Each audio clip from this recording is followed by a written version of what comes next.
What is up mga kabayan? So ayan, bigla ang vlog lang tayo and today is January 17 and pababa tayo kasi mag-dinner tayo kay Tita.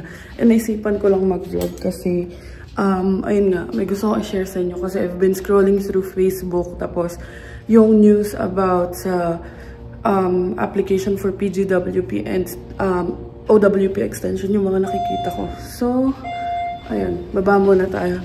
And mamaya, pagkatapos namin mag-dinner kay Tita, i-explain namin sa inyo ni Bianca kung isi-share namin sa inyo yung mga bagay na sinubmit namin na sana, hopefully, makatulong kahit papano. So, hindi dapat ako mag-vlog. Pero yun, I just realized na try ko na mag-share kami ng ilang mga documents or kung ano man na i-upload namin kasi ayun nga, nakapag-submit na si Bianca ng work permit extension niya. So, let's go down.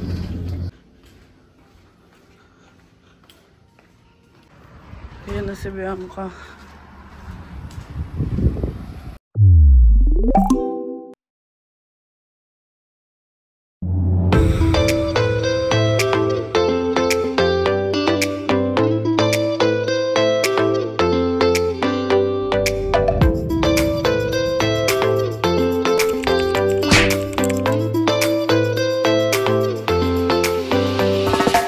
So, ayun mga kabayan, and ayun nga, as promised, since nakasubmit na si Bianca ng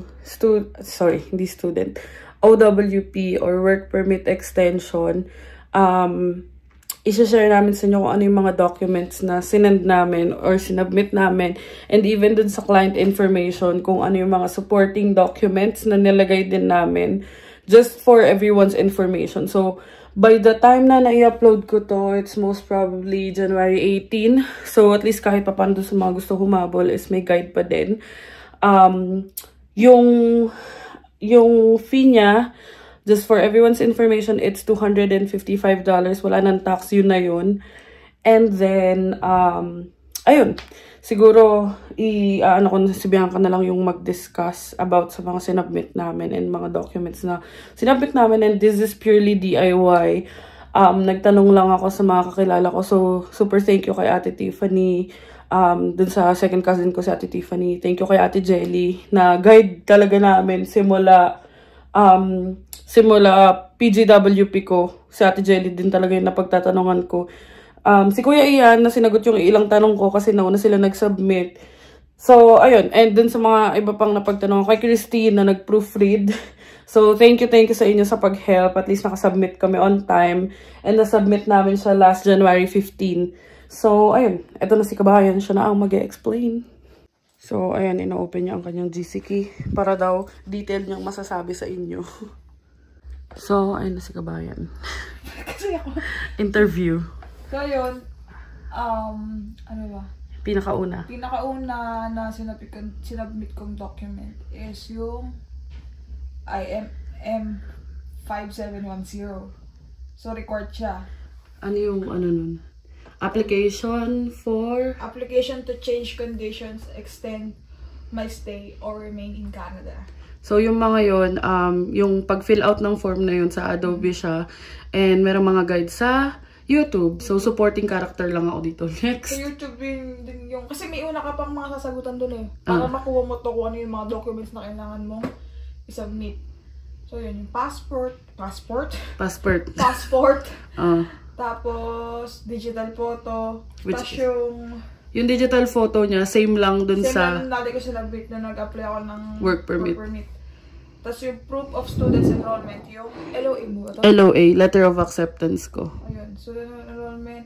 Tapos, IMM 5409, yung Statutory Declaration of Common Law, na pinanotaryo pa namin. $50. Sa pinuntahan namin siya. Basta may office, naghanap kami ng pinakamalapit na lawyer. Tapos, pinanotary namin. Ano yun? Downloaded. Diyan yung makukuha sa GC key yung form. So, wait lang. Pag common law lang kayo Pag common law, pero pag ayan yun. Pag married kayo, marriage certificate yung hinihingi. Mas madali. Tapos yun, kasi meron pa dito mga optional documents. Wait lang, ayan. I-zoom ko. Ayan yung optional documents na hindi namin pinrovide na yung application for temporary resident made outside Canada. Kasi dito naman ako. So, ilan yung pinagtanungan namin and nag-check din kami sa groups. Hindi naman siya required. Yung client information. Ito yung client information. Yan yung fill out namin. Ah, wait lang. Baba mo sa fees. Yung fees. Ito yung So, fees. ayan yung fees. $255. And, ayan. Tapos ito na. Pakita mo lang. Papyaw lang. Ayan, oh. Ayan yung... I-scroll mo. Yan, super dami niyan. Sige, go. Client info. Ako yung gumawa niyan. Oh, Sige, gumawa niyan. go, scroll mo pa. Yan, lahat ng documents nandyan. 22 pages. Oh, 22 pages in total. Mas mahaba yung kanya. Sa akin, 14 lang eh. Ayan. So, nakita niyo naman, may picture pa. So, ay mga kabayan. Dito sa client information, ako na yung magdi-discuss. Naantok na siya. Ako na yung magdi-discuss ko ano yung mga in-include ko. Kasi, ako naman yung gumawa. Ako yung nag-create. So, basically, client information is an optional document. Pero, it is something to support your application. So, ano siya, kumbaga, SOP or LOI, letter of intent, sa application nyo. So, kumbaga, it is a document to convince or, ayun nga, support talaga. Support your application or convince the immigration or like an explanation to immigration kung ano yung mga nangyayari sa'yo dito. So, unang-una, syempre nilagyan ko ng subject, application for open work permit extension. And then, addressed siya sa immigration officer. So, sa first paragraph, so, nilagay ko yung full name ni Bianca, nilagay ko yung current address namin, yung birthday niya, and then, saan siya pinanganak? Well, yung country lang, which is Philippines. Nilagay ko yung current age niya, and then, yung background. Work background. So, like, yung previous niya, or work background niya simula nung dumating siya dito sa Canada. So, yung una is yung sa restaurant, yung sa cleaning, at saka yung ngayon. And then, yung address nung current work niya, yung job title niya sa work niya right now. And then, kung kailan mag-expire yung current visa niya, which is sa April nga, 2025. And then, second paragraph, kumbaga, supporting words na lang from the first statement. Siguro, i-highlight ko na lang dito yung mga important. And then, sa third paragraph, dun ko na nilagay yung name ko, na common law partner ko siya. And then, so dun sa third paragraph, dun ko lang nilagay yung name ko, pero hindi pa yung information ko. Kumbaga, I'm writing to request an extension to my open work permit to continue contributing, blah, blah, blah, and support my common law partner. Tapos yung name ko. So, parang basically, ano lang siya, paragraph, explanation lang na may name ko. Pero wala pa dun yung lahat ng information ko talaga, like yung school ko and all that. Ayun. Naghanap na ako ng stand kasi nangangalay na ako. So, dun sa next one is, sa ano naman siya, different header. Ang nakalagay is current employment and contribution. So, dito ko nilagay yung complete name nung work na ngayon, job title niya. And then yung tier, NOC code, which is very important. So, huwag nyo kakalimutan yan. And then, parang dun ko rin ginastify na yung work niya ngayon is considered as in-demand skill dito sa Ontario, which is sa laborers in food and beverage processing. And then, yung previous niya, which is yung sa cleaning. And then, ayun nga, parang basically explanation lang kung ano yung mga work experiences niya dito. And dun ko lang, parang humanap lang ako ng paragraph or paragraph na mapaglalagyan ko ng tier and NOC code nung current job title niya ngayon. And then, yung eligibility for work permit extension. Another header naman to. So, ayun, inulit ko lang uli na in-demand skill sa Ontario yon. Tapos, alam niyo yung pabola-bola na lang kung ano yung mga mailagay ko. And then, next one is, support and ayan, dito na in-explain yung everything about me. So, partner support and future plans. So, dito sa paragraph na to, nilagay ko yung name ko, yung UCI, And then, yung program ko na tinake ko, which is Business Management International Business. Yung school ko, which is Lambton College, Mississauga. And then, yung application number ko, kasi nga, nakapag-submit na ako ng work permit ko. So, sa mga case na sabay, like sabay yung student and OWP, or kung may TRV kayo, or like yung may mga kids kayo, may mga minor kayo, I think hindi naman importante yung application number kasi nga sabay-sabay kayo. So basically, ang i-add nyo na lang is yung UCI nyo before. And then nilagay ko rin na dito sa work ko, full-time permanent ako. Tapos nilagay ko rin yung date na nag-submit ako ng work permit, which is January 10, or postgrad work permit. And then nilagay ko yung current job title ko, which is medical admin. Nilagay ko yung tier and NOC code. Tapos ayun. Na, yung ano, kung, dun sa support and future plans, partner support, nilagay ko rin kung kailan kami nag-start maging magkarelasyon. Tsaka kailan kami na-engage. Kailan kami na-engage, kung saan dito sa Canada. Parang talagang highlight ko na Canada has, really an important spot or like memory for us, holds an important memory for us kasi nga na-engage kami sa Niagara Falls. Which is, sa latter, sa mga supporting documents, in-include ko rin yung picture and yung post ko sa Facebook. And then, ayun, parang sa partner support, basically, since OWP nga siya, hindi ako yung main applicant, ina-explain ko lang dito kung bakit kailangan siya ma-extend as like emotional, mental, and financial support sa akin. Mostly we're away from our families sa Philippines. And then, I also included home ties and future aspirations, like what is our plans after this extension. Kasi we all know na pag nag-apply ka ng work permit, hindi naman siya like for PR, ganyan. So, the immigration, for us, ito own opinion lang, na we want to share. You can take it or you cannot take it. That's totally fine. We're just sharing what we included on Bianca's application. So, I added home ties and future aspirations kasi parang student permit din siya na the immigration wants to know what is your plans or what are your plans after na, yun nga, may mga babalikan pa kami sa Pinas, ganyan. So, ayun, nilagay ko dito na parang after namin makagain ng experience dito sa Canada, we're planning to build up a business sa Philippines, which is true. Plano talaga namin yon. And then, in-include ko lang, in-explain ko lang yung mga families namin na nasa Pinas lahat, yung mga kapatid namin, yung mga dogs namin na nasa Philippines, and then how we want to expand or like we want to help sa business ng dad ko. Kasi nga, business management. So, iba pa din yung kapag halimbawa may experience ka dito sa Canadian workforce and then you'll bring it to the Philippines. So, yung mga ganun lang, mga keme-keme ganun. And then, the next one or the last one, ano yun? Supporting documents. Ito, dito na namin nilagay yung work permit ko, temporary resident visa ko, and job offer letter ko. Tapos, yung recent 3 pay stubs, tsaka yung kay Angel naman yung job offer niya, job reference letter, study permit, temporary resident visa niya, 3 pay stubs din niya, tsaka yung implied status letter niya. Tapos ayun, yung next naman doon is yung engagement photos na namin. Tapos yung mga proof na common law. Common law kami. Tapos yun nga, yung mga tenant insurance namin, yung car insurance namin, car registration, yung lease agreement kasi namin hindi na. Oh, yung lease agreement kasi namin na i-submit namin sa property manager. So wala akong soft copy or hard copy. Para lang malaman na talagang may binabayaran kami or ano na. Or like dalawa talaga kami. Kasi itong sa tenant insurance, car insurance, and car registration, both names namin are reflecting.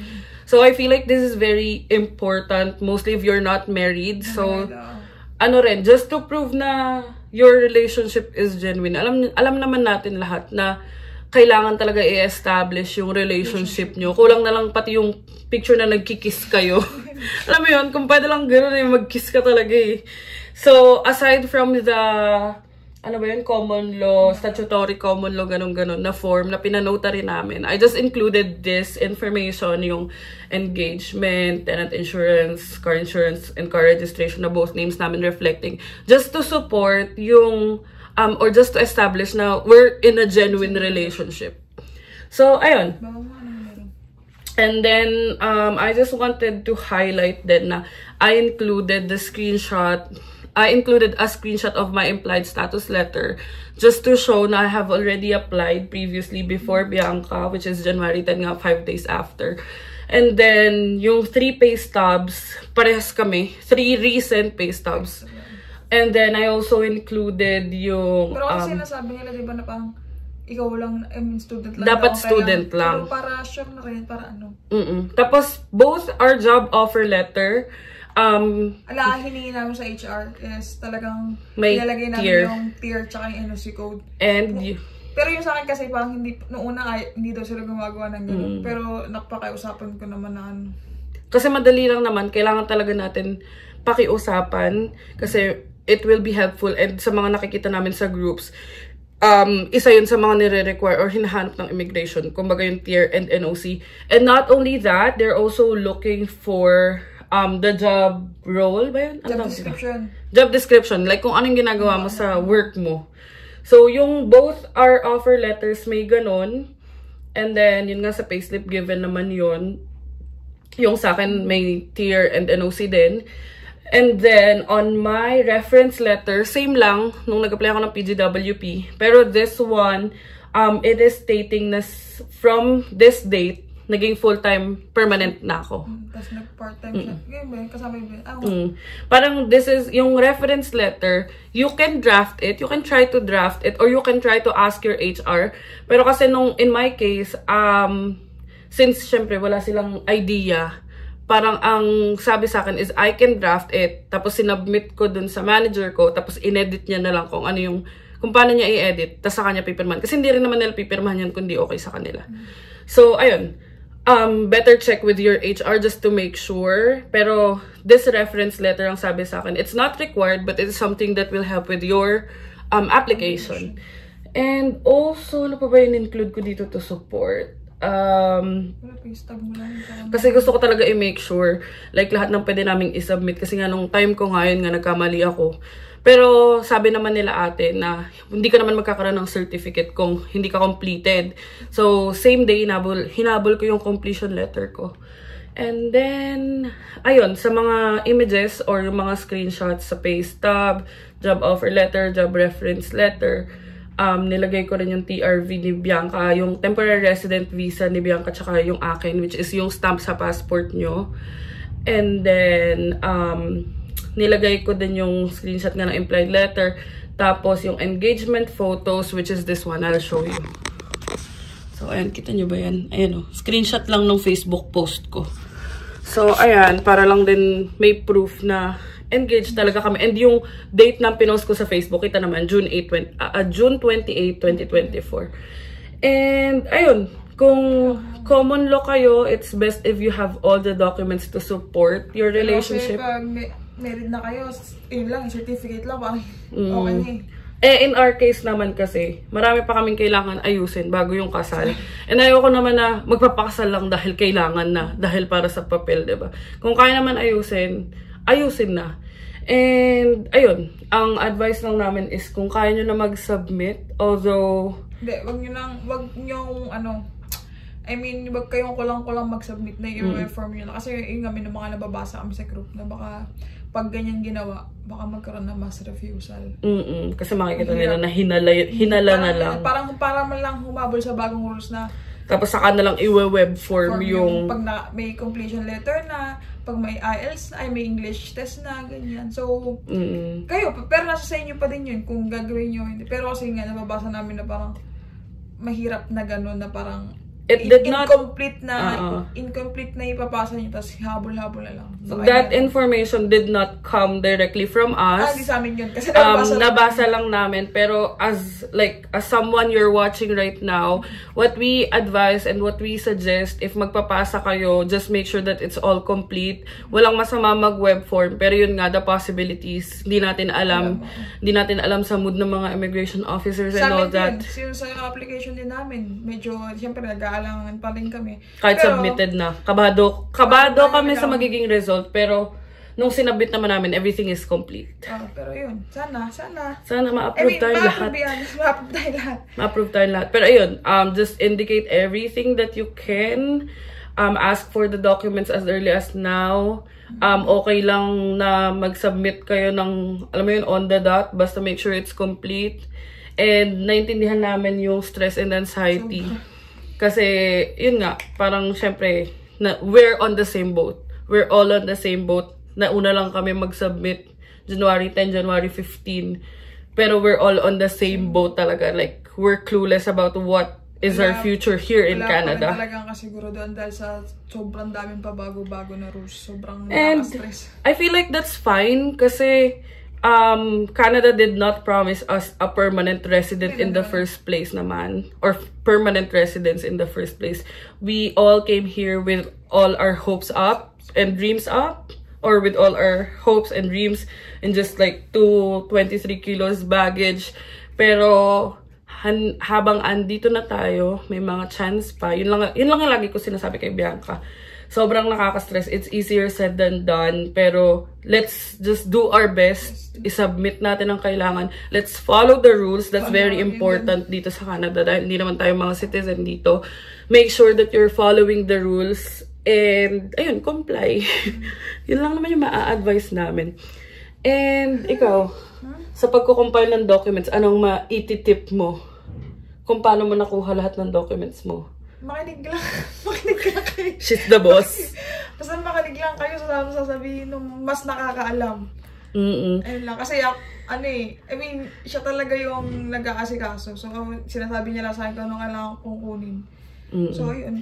Sinusunod ko na lang para, makuha ko din agad. Tapos makumpay na namin. Makapagpasa agad. Hindi ko na siya pinatagal na parang, saan na pag ganito, ganyan. Kasi kung pinatagal ko pa, baka sumabit na kami. Hindi na, sabit na kami. Kasi our original plan was after 2 months pa submit. 2 months, Pero, ayun nga, God has a different plan for us. And ako, personally, ang masasuggest ko, if you can, have like a USB or a secured place na kung saan nyo pwede i-store lahat ng documents nyo, na scanned copy na. Kasi doon kami hindi nahirapan. Kasi karamihan ng documents namin nakasave na sa isang folder, isang file sa mga computer ko. Pero hindi lang siya dito sa computer. Siyempre, pag na-hack, ganyan.